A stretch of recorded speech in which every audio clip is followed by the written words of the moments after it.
Started. We are recording, which is great. Hi, everyone. I am Anastasis Yannusakis, Work Package 3 leader of the Reintegrate project. In our work package and in our project, we are doing also lots of capacity building, and a big part of this work is to host modeling webinars, such as today's webinar, which we do monthly. And today, we are happy to have with us Konstantinos Stalliotis and Ilias Koussoulos from the Cyprus Institute, who will be talking about modeling cross-border electricity trade. I will let the speakers explain more what they will be talking us about. I will very briefly introduce Ilias, who is a PhD student at the Cyprus Institute and has helped put together the first version of the TEMBA model, which will be presented today and has been providing modeling support to national authorities in Cyprus. And Konstantinos Stalliotis, who's an associate research scientist at the Cyprus Institute, and is the main modeler of TEMBA and OSEMBE, which both models will be presented today. So without further ado, I hand over to Konstantinos and Elias to begin the webinar. Thank you, Anastasis, for the introduction. Okay, so my name is Elias, and along with Konstantinos, we're working on WP4 in task 4.1. So we mainly look on electricity and gas trade between the European Union and the African Union. Thank you everyone for joining in this webinar. I see 18 people are with us today. So the main scope of this webinar is to see some insights on modeling cross-border electricity trade, and specifically on our example within Reintegrate about EU and AU. Just to say what's in our content today. I'm starting first, talking a bit about the AU and EU trade representation. We will talk about some inputs, outputs, and key data sources. We're going to talk about some linking approaches and the methodologies that we use for capacity investment. And finally, that's some representation and the way we do our scenarios. Then Konstantinos is going to take the floor, and he's going to give some more insights about the Cyprus electricity trade representation, along with some insights from European national energy and climate plans. So without further ado, as you know, as I said, we're working on task 4.1. And for this scope, we use two open source osmosis models that represent the two different continents. The first osmosis model is called TEMBA, which is the electricity model base for Africa. It's built on osmosis. It represents 48 continental African countries. We are talking about 5,326 technologies. In this model, it doesn't include Madagascar and some small islands like Cabo Verde, Comoros, Mauritius, Seychelles, and so on, because we're talking about electricity trade, so we don't really need them in this modeling aspect. Now about the energy sources that we use, that are represented in the model, of course, are the main ones like natural gas, heavy fuel oil. We have some hydro sources, and of course solar, CSP, biomass, and so on. And within them, they have inside technologies identified, like combined heat and power plants, combined cycle, steam cycles, and specifically in TEMBA, they have different segmentation of technologies with different air cooling methods. Different cooling methods like air cooling or some other type of mechanical cooling and so on. So that's why we have so many technologies in this model. The representation is annual, starting from 2015 to 70. There are 4 seasons and 2 day parts per season.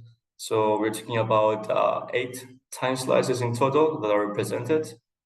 And they represent basically the entire energy system, but they mainly focus on the electricity supply. As you can see from the article that we have in the slides, that's from Ioannis Papis, the effects of climate change mitigation strategies on the energy system of Africa and its associated water footprint. All the data for this model are uploaded in GitHub, and that's why we're able to download. They have inputs, they have the original data, as well as some scripts that they use for automation purposes. They're all open source and available for everyone who can, who wants to use them. Now for us, we took this model and we of course updated with more recent data and assumptions. We have added existing and planned infrastructure like generation technologies, some grid interconnections, pipelines for the gas trade.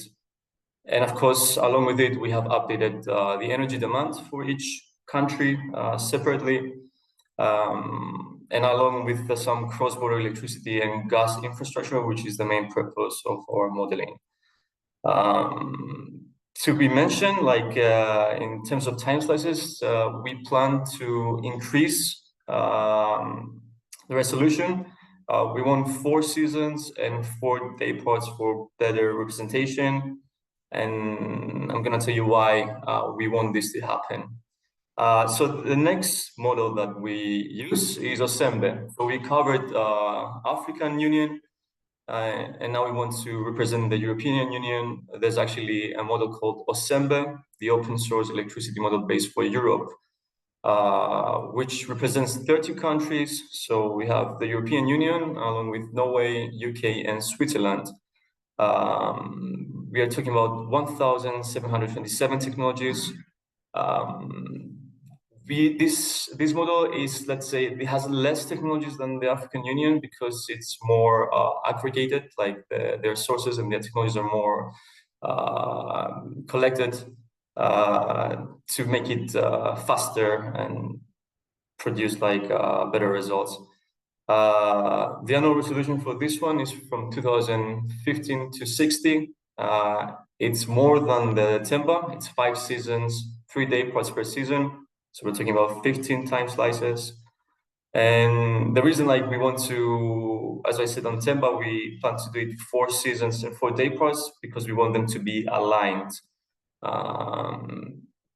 It mainly represents electricity and heat generation. As you can see also the article that was published by Hauki Henke and Francesco Gargumi, along with Mark Howells, the open source electricity model base for Europe, an engagement framework for open and transparent European energy modeling. Same with TEMBA, all the data and inputs and scripts are uploaded in GitHub, available to be downloaded and used by anyone. So with the same way as I said on TEMBA, we have updated some assumptions. We have added existing and planned infrastructure, like as I said, generation technologies, interconnections, pipelines. We have updated the energy demand for each country, and of course, the cross-border electricity and gas infrastructure was added. The thing is, like in TEMBA, it was already in the electricity trade and gas trade. However, in the OSEMBE one, we just had the electricity trade.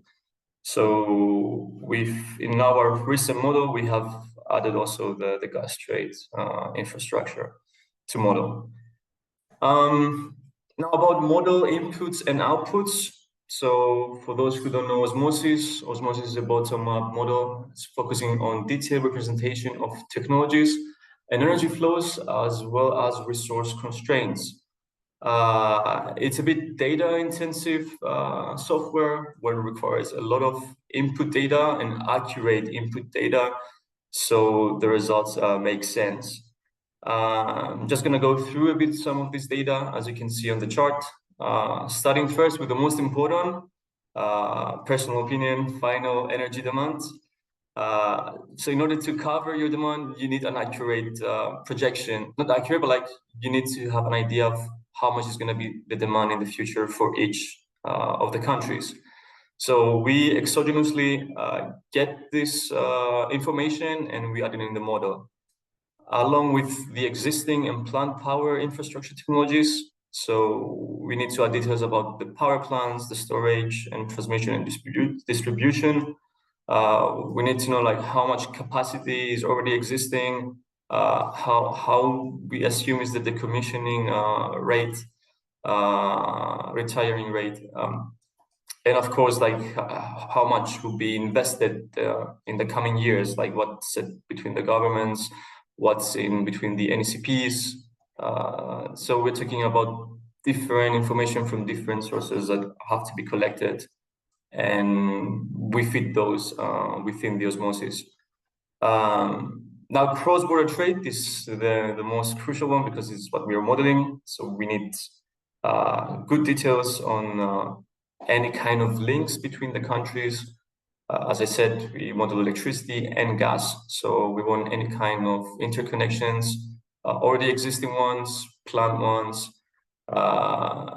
and same goes with gas, like already existing gas pipelines and other ways of transportation that can be included in trade. Now, after that, we add the techno-economic characteristics, capital costs, fixed cost, variable cost of all these technologies, along with the operational life. And lastly, with some constraints, national policy trends, renewable energy targets, and greenhouse gas emissions targets. We put all these in the model so it can give us, through optimization, the results. And the main results we get, the main outputs, include energy supply outputs, which include installed capacity per country by technology, electricity generation per country by technology, and of course renewable energy shares, which you can extract from those previous results. We also get the energy demand outputs that we already inputted, along with the energy demand profiles and the energy consumption by fuel. We also get economic outputs, which is really important for policy making, system costs, trade costs, so we can actually quantify and see how feasible is the proposed solution by osmosis. And along with that, we get some emission outputs, how much total greenhouse gas emissions reductions we get, emissions by fuel, and so on. And lastly, because we have the trade parameter in, we can get some trade outputs where we can see the import and export flows of which kind of link, interconnection or gas connection. And of course, the utilization rate of each of those interconnections. It's quite intensive, like, because you need, as I said, a lot of data to represent accurately as much as you can the whole system for both regions. I mean, for Europe, it was kind of easy to find data. However, for the African Union, it was a bit more tough. But if you look hard enough, you can find some sources. I think from IRENA, I'm going to list them in the next coming slides so you can see more about how we found all those data. These are the key data sources. As I said, for Osembe, it was quite easy. We have JRC IDES of 2021, where we get the installed capacity and generation for each technology, as well as the commissioning schedule for those. We also used ENSO-E and ENSO-G, where we get the information about the electricity interconnections and the gas trades. And also in ENSO-G, you can find a whole bunch of Excel files about hydrogen trade infrastructure, which is quite useful for also the coming tasks.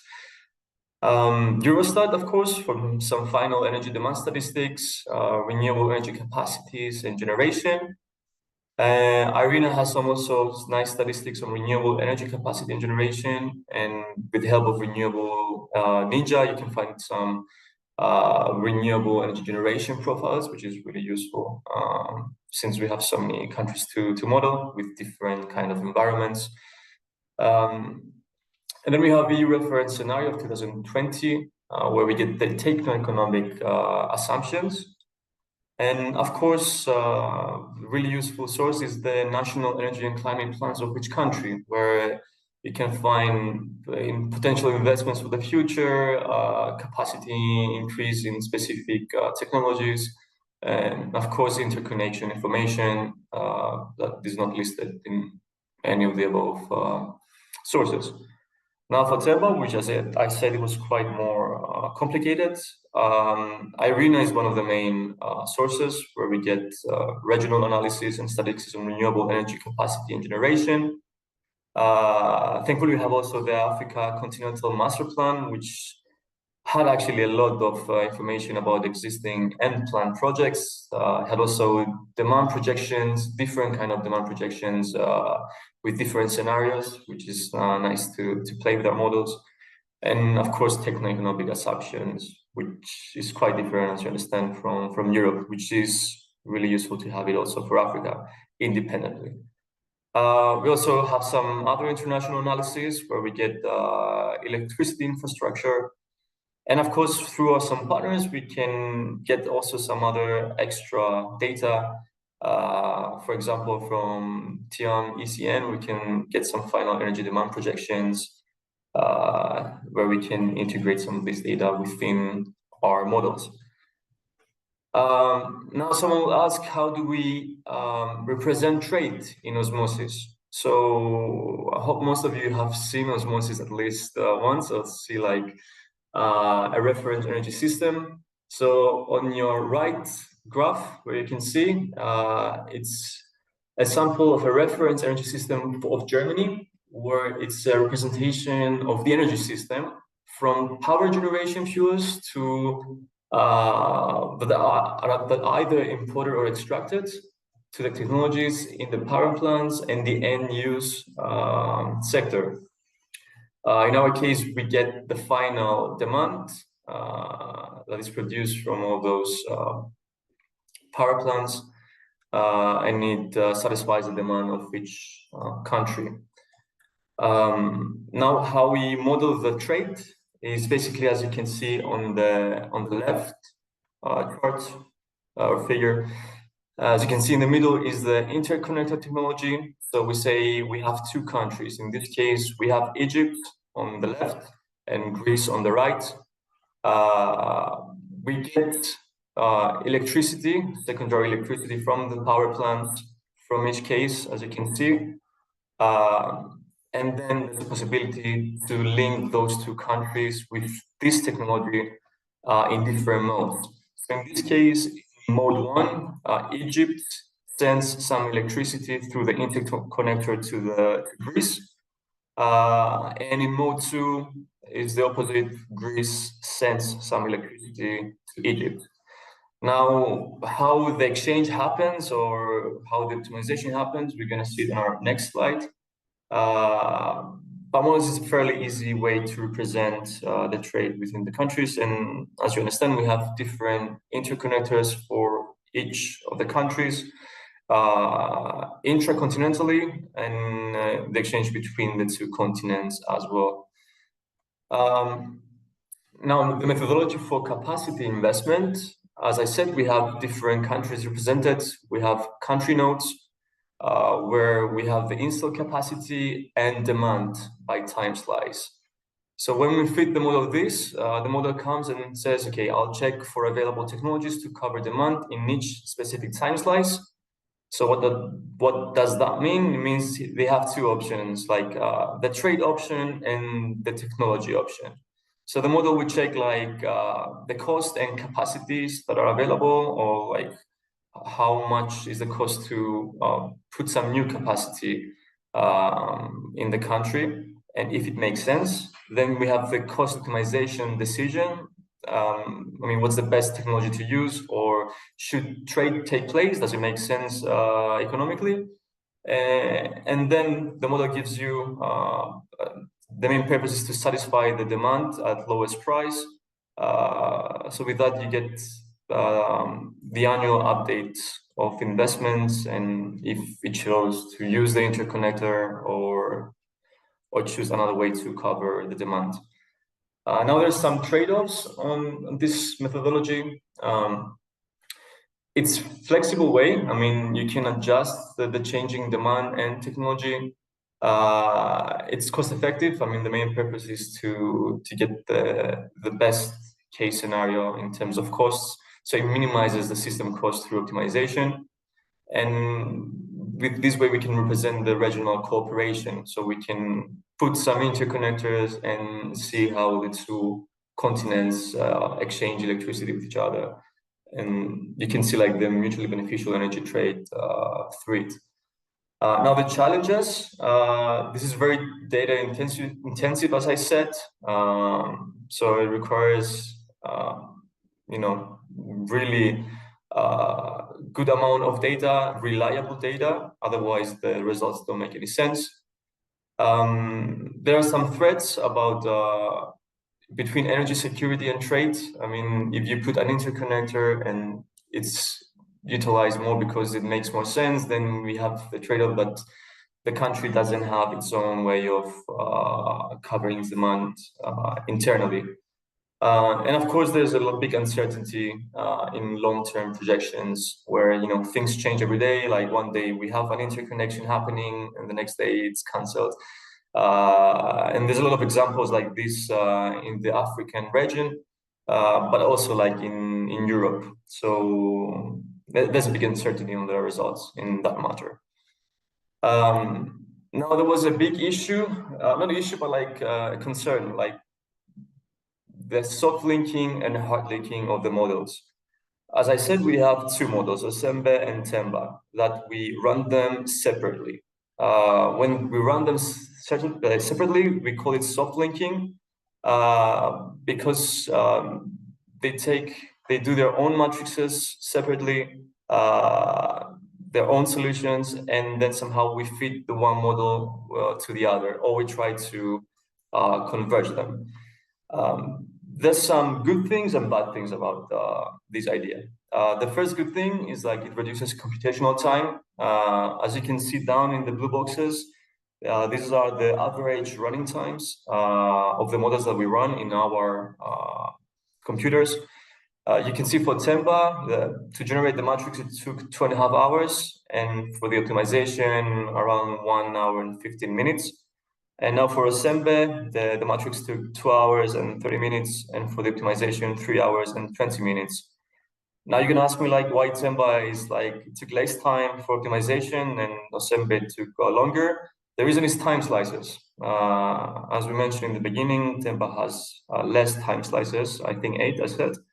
And Osembe has 15. So time slices matter in this case. So the idea of like running them separately is like to earn more time, and it's easier to update differently the models. Like it's more easier to change and check stuff and rerun until you get the desirable result. But the downside is that there's a risk of non-convergence in the long run. You might run the one model and then you put it through the other, and then the results wouldn't make any sense, or they don't align, which happens actually. And this requires to rerun the models, change parameters, and try to make it as possible to align. And of course, this leads to a potential of less inconsistency, more inconsistency in the energy trade results, especially when we have longer term simulations. Now, the other idea is hard linking, of course, where we take both models, and as I said, we plan to change the time slices and combine them. So that's our next step right now. We want to put those two models in a single system and solve the equations together. So with this way, we earn a precise electricity trading result. And the models, since they're directly linked, they lead to better and more consistent outcomes. Now, the downside, of course, is the running time, which is the fear for the modelers. We have actually no idea yet how long it will take.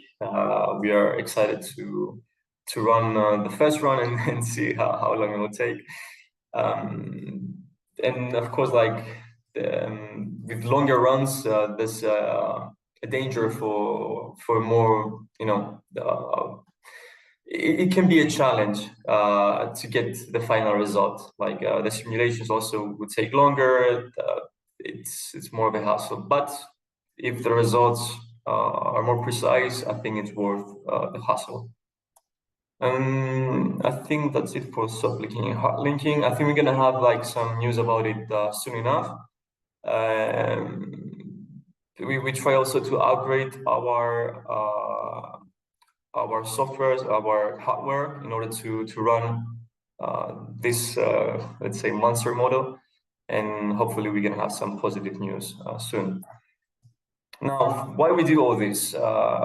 We try to make all these runs to lead to some scenarios. Like we have our data, we have our interconnections, everything set up.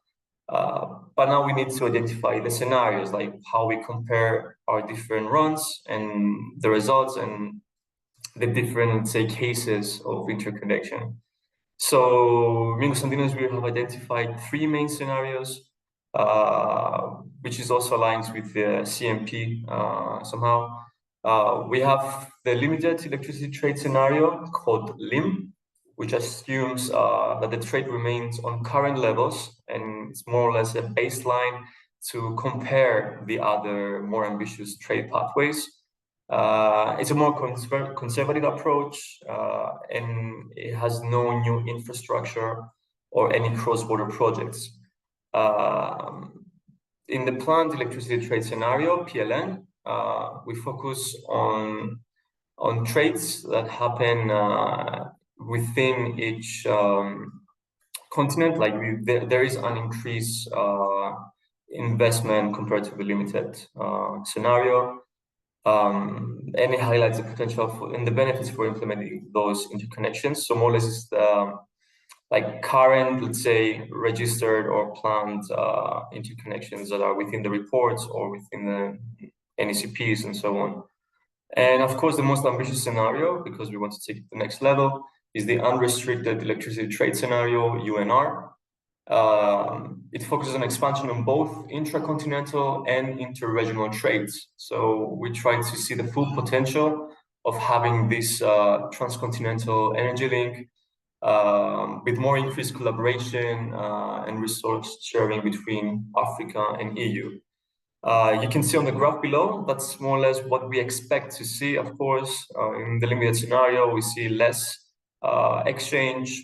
In the PLN scenario, we see baseline scenario, we see a bit more of exchange, and of course, in the UNR, the highest potential of exchange. I think that's pretty much it on AU-EU. I'm going to give the floor to Konstantinos, that's going to talk more about electricity trade in Cyprus, and he's going to give us some more insights about that. The floor is yours, Konstantinos. Thank you, Ilya. So Elias has already mentioned a lot on regional trade. But since we have a lot of national case studies in the project, I thought it would be useful to also discuss on the aspect of national electricity trade and the representation of that in models like osmosis. So in our case, we are using, at the Cyprus Institute, we are supporting the national authorities in Cyprus a lot with the projections for the national energy system.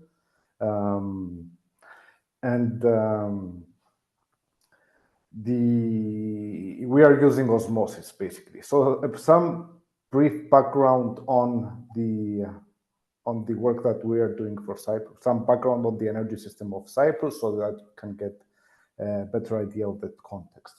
So Cyprus currently is an isolated grid. There is no electricity interconnection, but there is a plan to put up the first interconnection with Greece and then Israel at the end of 2029. And this will be a connection of 1,000 megawatts. Cyprus currently has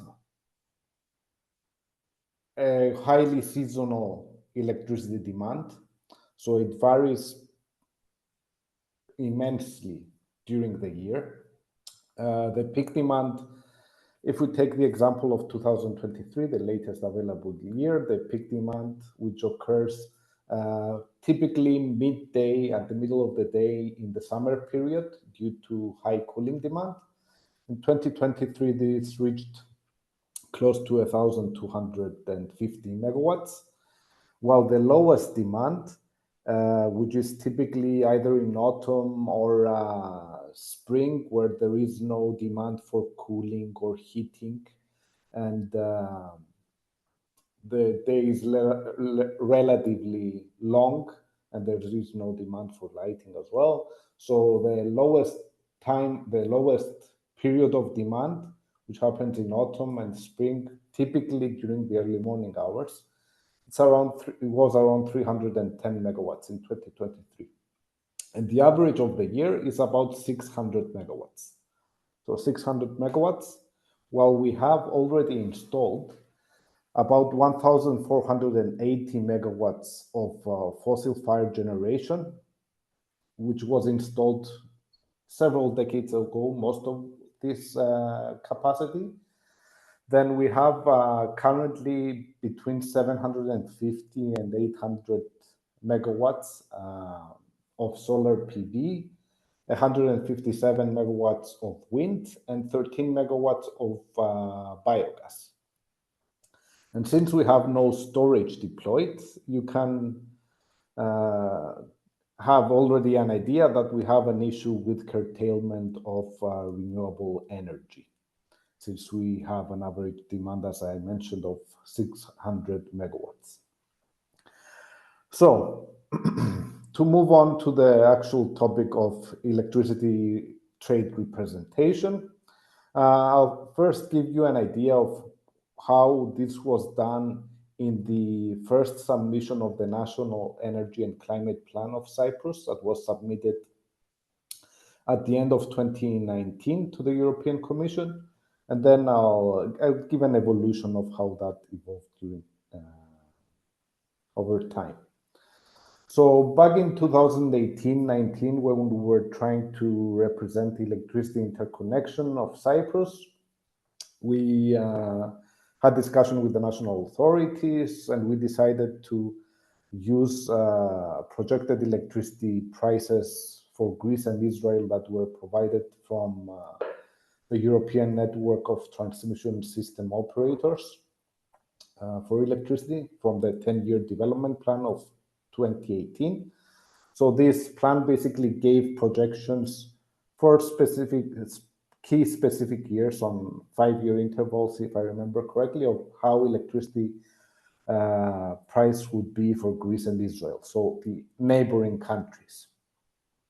So we had that as a data input in the model, upon which the model would decide whether it's best to trade, to import or export electricity, and so on.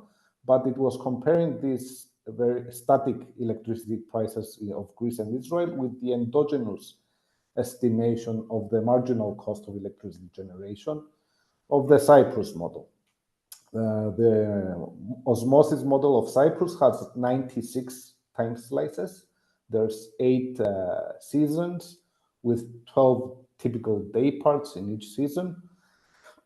So you can understand that for each of these time slices, 96 time slices, the endogenous electricity, the endogenous marginal cost of electricity varied in the model. So imports were occurring at periods where the external price in Greece and Israel basically were below this internal marginal cost, also taking into account potential operational constraints of the thermal power plants in the grid of Cyprus, while exports were occurring at periods where the external price in Greece and Israel exceeded the internal marginal cost of Cyprus. Again, taking into account potential constraints and the availability of renewable energy generation. However, there are important weaknesses in this approach because we assume that the price of electricity in Greece and Israel are constant throughout the year, while we also assume that the electricity imports from Greece and Israel would always be available whenever they're needed for Cyprus, and exports of electricity would always be demanded when the country could export. In the most recent revision of the NECP of Cyprus, we took a different approach because there were no projected electricity prices from the latest 10-year network development plan of NSOE. It was available for Greece in 2020, but not in 2022, nothing for Israel. So we decided to make a comparison between the projected cost of electricity production in Cyprus.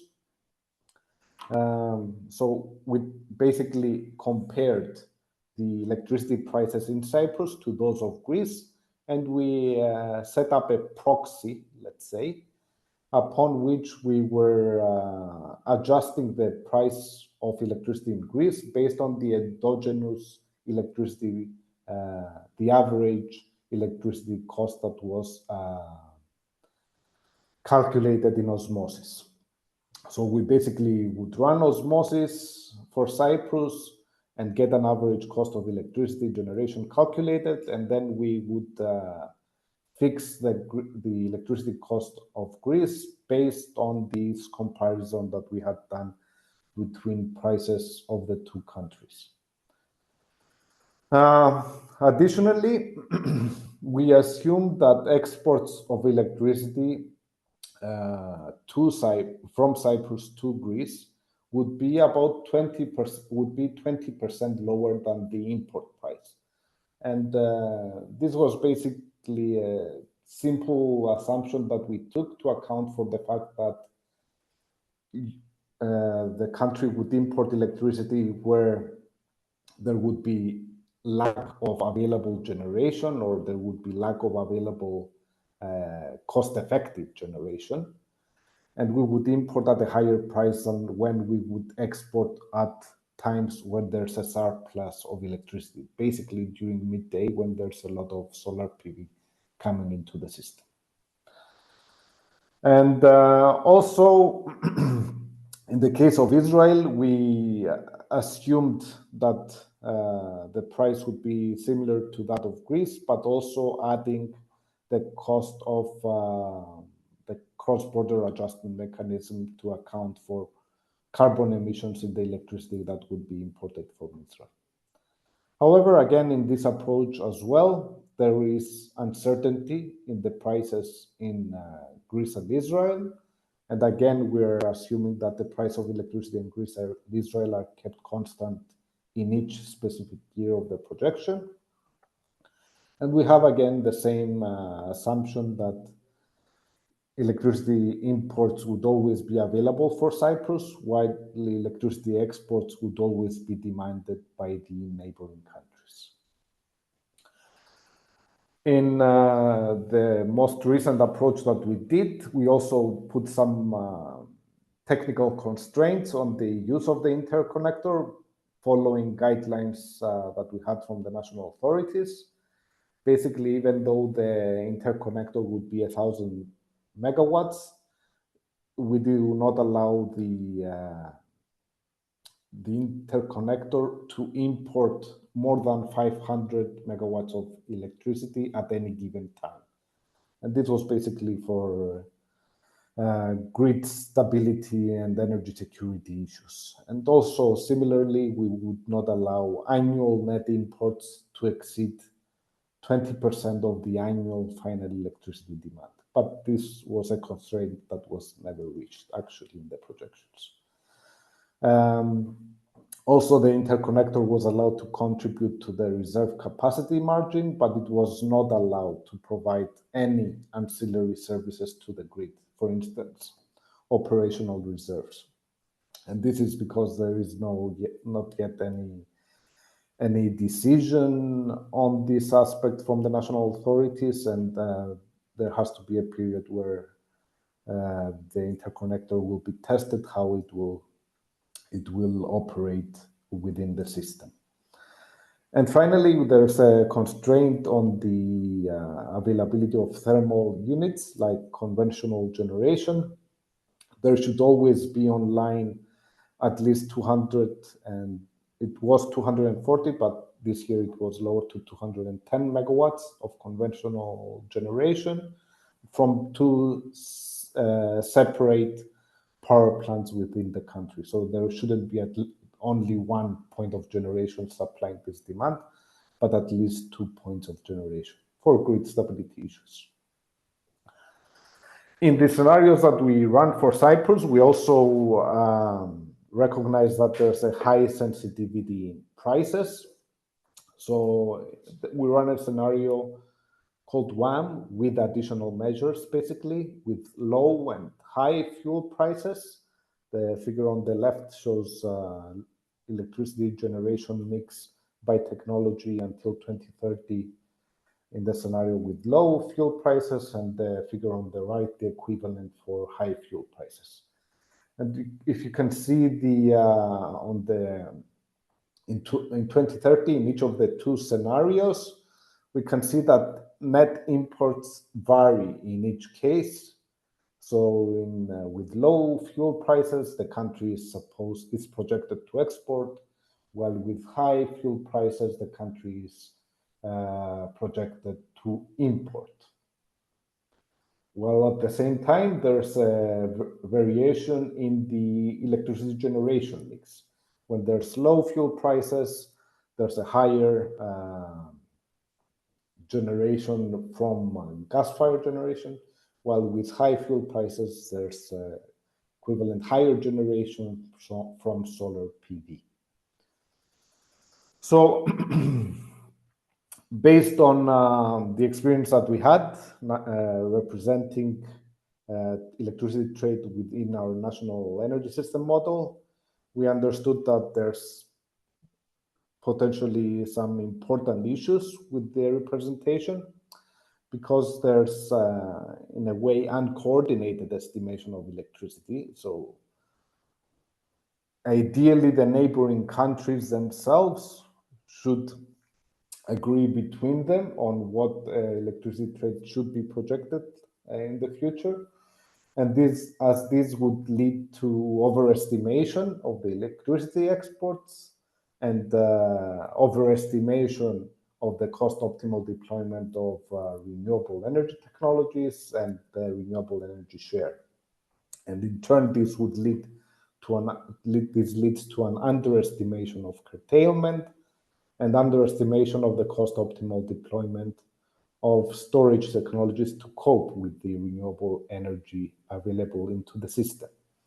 But we understood that this is something that's an issue at a broader level, and I'll show in the next few slides why.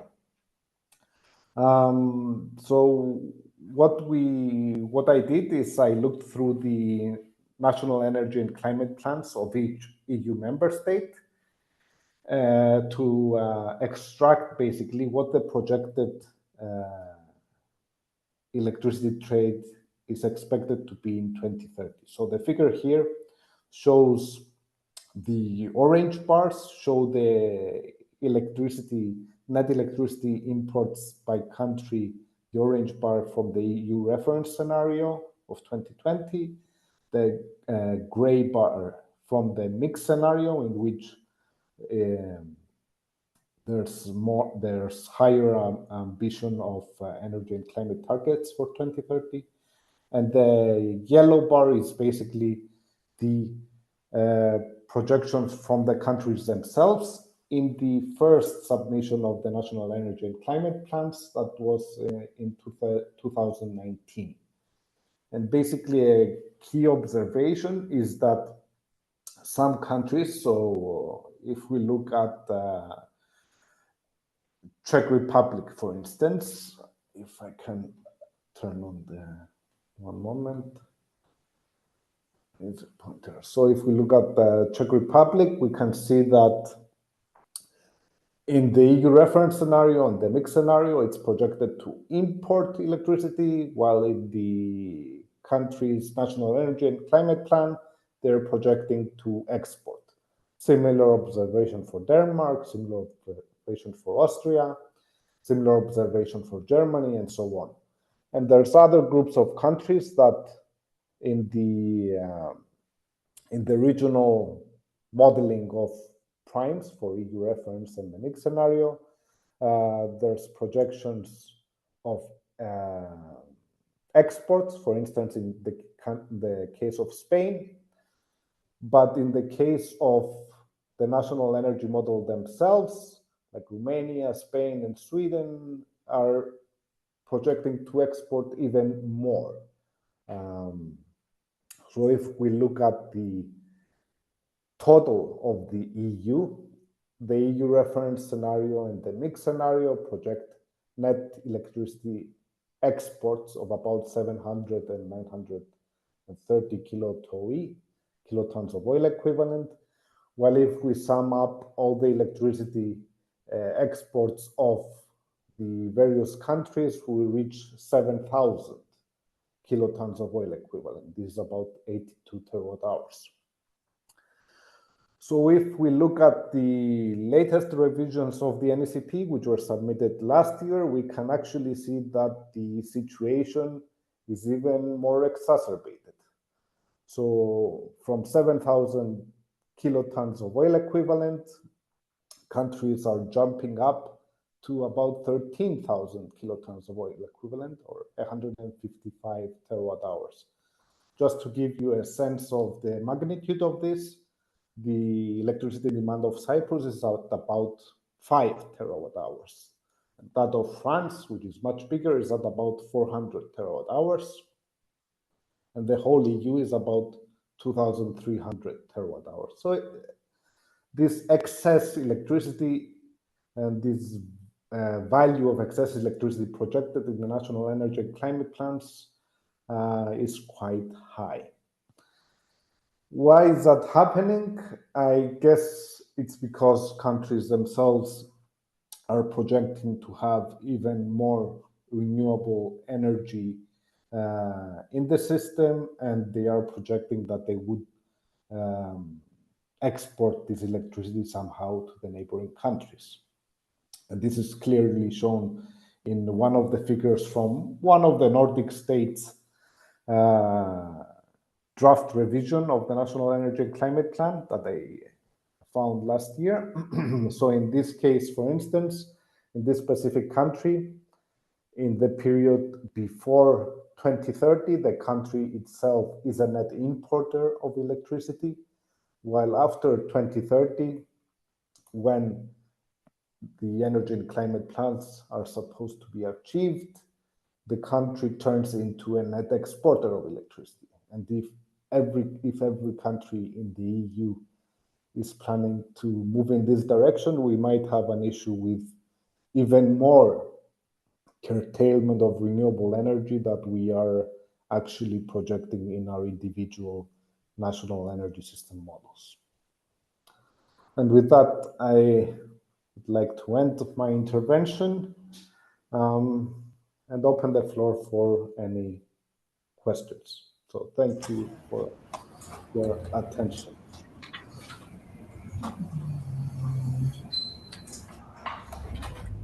Thank you, Konstantinos. That was very insightful, very interesting. Yes, the floor is open for questions. First is Juha.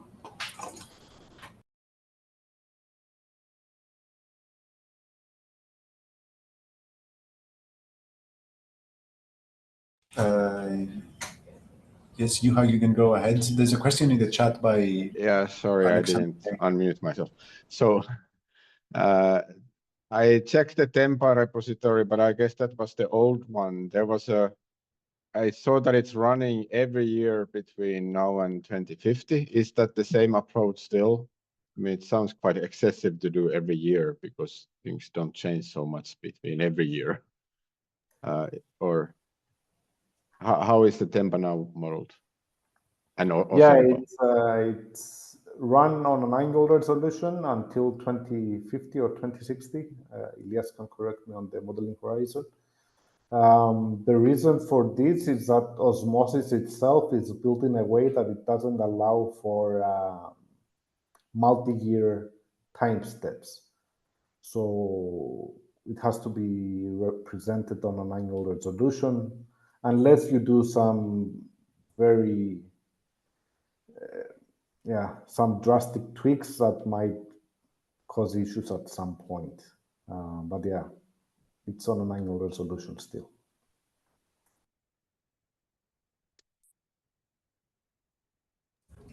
Okay. Great. Next up is Bruno.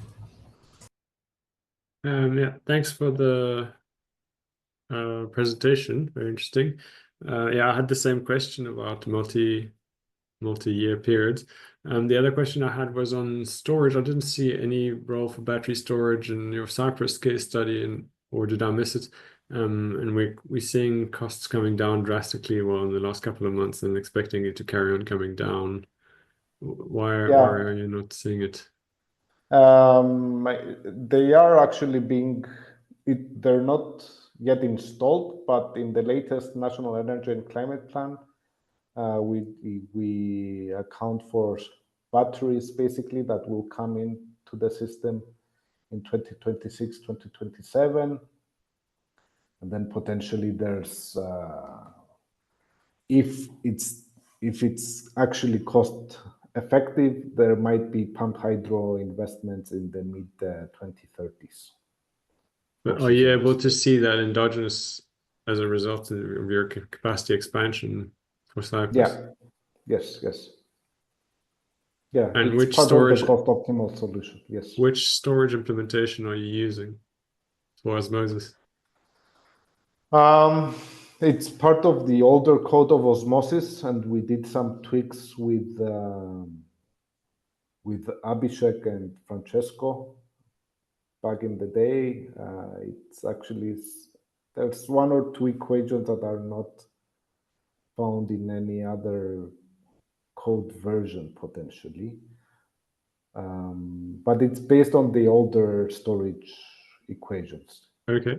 Yeah. And for Temba, and while we're on storage for Temba and Osemba, are there what implementation are there? Are you planning on revisiting that, or are you going to use what was there?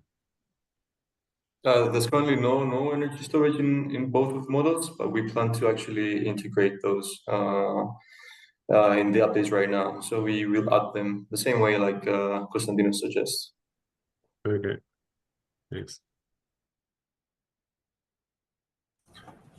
Great. I myself have a couple of questions. First off, how easy is it for a new modeling team to apply the tools if they were to adopt them? Do you have an estimate of what are the barriers to using them? And second question would be, are the models applicable also in sub-regions, like sub-national modeling, given that someone has access to data? Would they be able to use it for sub-national studies? Yeah, the tools you're referring to, Anastasis, for Osemba and Temba, right? If there are, yes. Yeah. Yeah, actually, of course, they can be taken up by national teams as well. The only issue is that it's very data intensive. Of course, Elias will attempt or is planning to put together good model documentation of how to use the model and how to what data goes in there, all the assumptions and so on. So I think it will be fairly accessible to the countries as well. The only limitation is that it requires relatively high computational capacity. So, for instance, the Temba model, we are running it on a desktop computer, which has 40 gigabytes of RAM. We increased it now to 64 gigabytes of RAM. When we hard link the models, we'll see whether even that will be enough, or we'll use some high performance computing of the institute here to run the linked model together, especially since we're also increasing the time slices and we're linking the two models. It might be computationally intensive. But the Temba model, I just want to mention that it's from the Temba model that these starter data kits were extracted for African countries. So each country that's represented in Temba could be sliced out in a way and used to represent, to run basically a single national case. The last part of your question, Anastasi, was on Subnational studies, whether it's subnational applicable. studies. Yes. Yeah. So basically, yeah, it is feasible in osmosis to also go down to the subnational level. It's the same way as Africa is split into 48 countries. You can split a country into multiple regions. It's only this caveat of computational intensity and whether you actually have the data for each of the regions of the country. If you have the data of where the power plants are located, where each capacity of solar PV, the demand centers, and so on, if there is such data availability. Great, thank you. A follow-up question, since we mentioned costs. I was wondering, how did you come up with technology cost estimations for the African countries, and how different are they from the EU reference scenario? So for the African continent, we found some available technology assumptions through the Continental Master Plan. I've seen upon them, like there are some differences, of course. I'm not gonna lie, I don't remember exactly what's the difference. I think this should be lower, and fairly like more restricted. But there's a clear difference, and that's why we wanted to actually find the data separately to fit the models. Because otherwise, if we put the same data as the EU reference, the results wouldn't make any sense. So we try like anything that has to do with Africa to find their own sources, like instead of adopting assumptions from EU, which is the hard part. But as I said, the CMP has a lot of information within it. And actually, I didn't find like IRENA even like doesn't have a lot of information about that, but CMP, they had a lot of this stuff in. Great, thank you. Bruno? You must just be careful when you don't use the same price across different regions. If you don't have anything constraining trade, then you will find that all the capacity will go to the country which has the cheapest fuel or the cheapest cost to build. Yeah, so just be careful about. I mean, it's a question we have always, like, because different countries, some countries have domestic gas, others don't have, etc.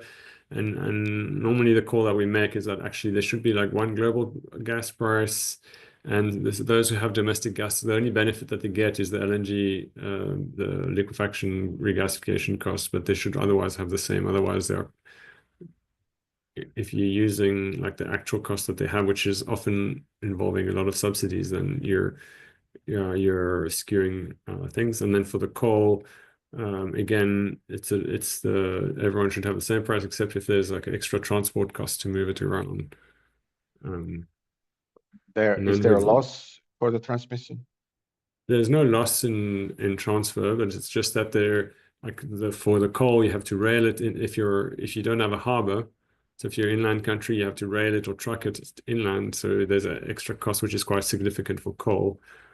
For gas, you would have to pipeline it inland if you don't have your own gas. So that's kind of the differentiation you can put in, but like you shouldn't. If you can see, if you found a report, Mozambique has $2 gas. This is a subsidized gas because what the gas should be market price minus liquefaction, regasification, and transport costs, and otherwise it should be the same.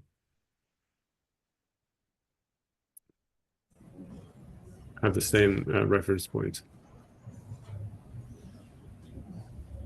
Great, Bruno. Thank you for Very the good comment, point. Bruno. Yeah. There were some questions on the chat as well. There was a question that I left unanswered earlier. Question by Fixum on how is the interconnector capacity defined? If it's constrained, for instance, country-stated policies or the CMP or EU National Energy and Climate Plans and so on. So the answer is basically that we take of course, the existing capacity from the various sources, from the NECPs or ENTSO-E in the case of the EU countries, or from the Continental Master Plan for the AU countries. And then we also take into account planned and potential interconnector capacity. And some of this capacity, if it's certain to occur, please, Ilya, correct me if I'm wrong, so it's already forced into the model. But if it's a potential project that's not certain, we leave it up to the optimization to decide on whether to invest in that specific line or not.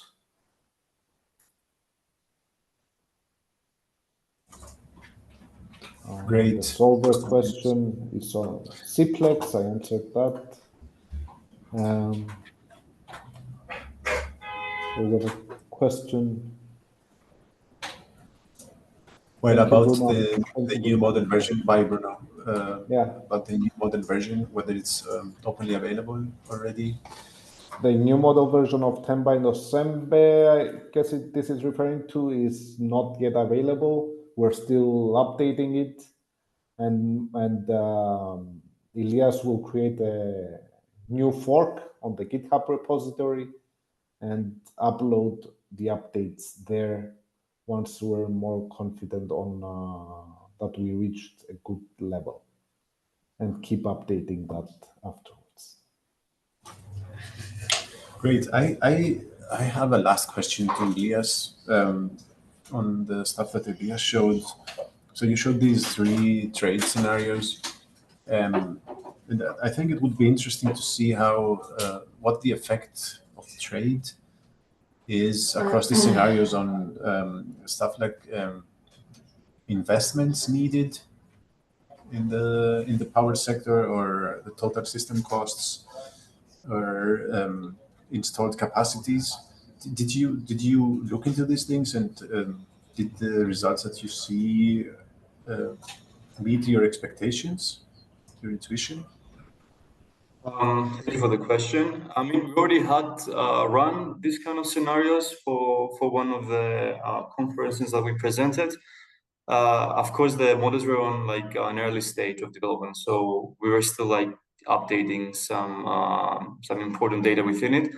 But for initial results, it was quite okay, I would say. I mean, of course, as also Bruno mentioned before, we have to be careful on some specific modeling aspects.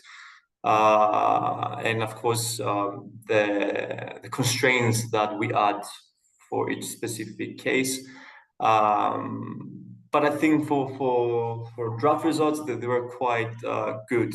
Now for the next steps, like when we're gonna even add more data in the model, and of course in the case we hard link the models, it's gonna be a big challenge to see how all these trade scenarios work. And I think it will be a good comparison to see how the two separate models give results and how the unified model gives the results, and we compare how big is the difference, which is really interesting. But this is to be like developed soon.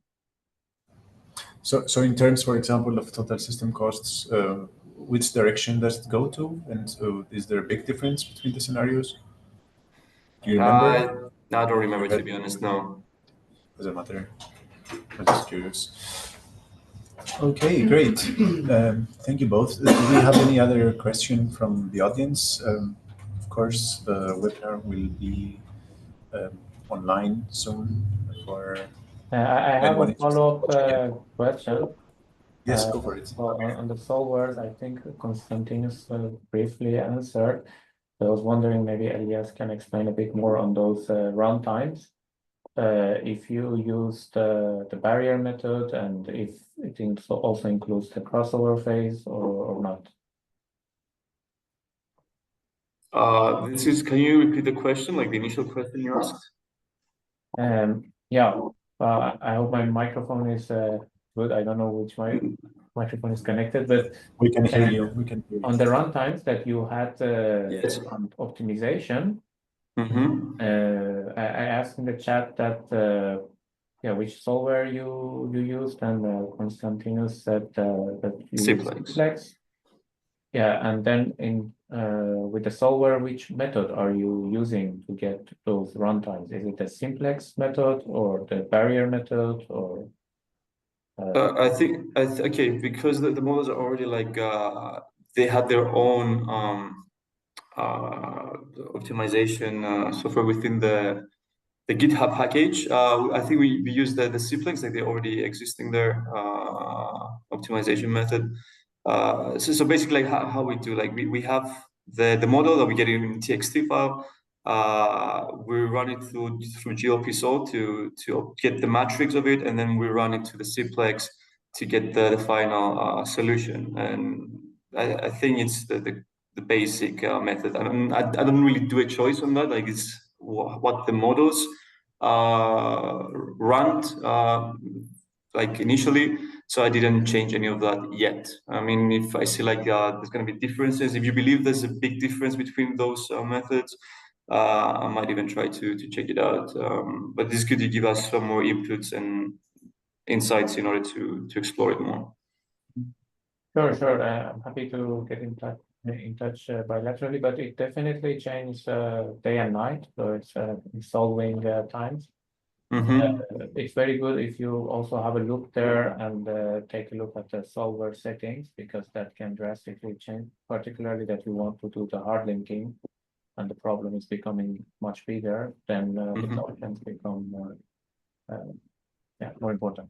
But we will keep in touch. Nice. Thank you so much for your input. We'll be in touch for that. I'm sure like when we run the big model, we'll face these challenges and we'll remember you to contact. Thank you. Maybe a quick final question from my side on the stuff that Konstantinos showed. I saw there was a demand response when you showed the graphs for the resource prices. And I'm wondering, we're talking about linear solvers now. So how's the demand response modeled? Is it not through some elasticities or which would make it non-linear, if I'm not mistaken? No, actually, there is no demand response. You're talking about the line there. Yes, I'm talking about the line. Yes. Yeah, that's the final electricity demand. It's the level of final electricity demand that's shown in the line. And anything above the line, it's basically lost. It's grid losses. That's why the line is lower than the electricity generation. I see. So yeah, we don't have demand response. There was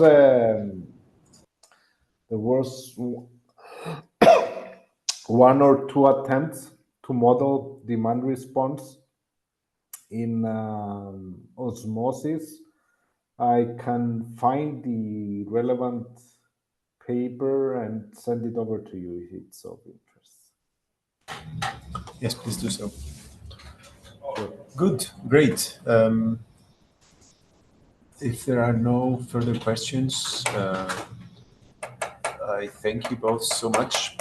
The webinar was very interesting, and I think also the discussion was very valuable.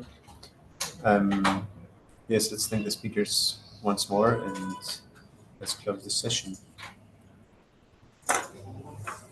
Thank you, everyone. Thank you. Thank you. Have a good day. Thank you. Bye-bye.